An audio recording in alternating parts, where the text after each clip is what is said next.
Para sa mga katulad kong OFW, mag-ipon kayo para sa sarili nyo.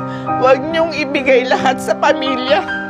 Kasi hindi kayo nakakasiguro na pag tumanda kayo at wala na kayong pera, aalagaan kayo ng mga yan. Katulad ng nangyari sa akin, nung wala na akong pera, halos kaaway na ang turing sa akin. Parang ang sama-sama ko na. Alam nyo, kung maibabalik ko lang, nag-ipon ako para sa sarili ko. Hindi yung lahat ng kapatid ko pinag-aral ko. Lahat ako ang tumulong para makapag-abroad sila.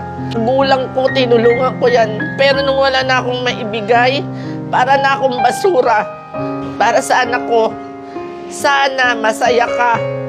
Masaya ka sa mga ginawa mo. Sana hindi rin gawin ng magiging anak mo yung ginawa mo sa akin.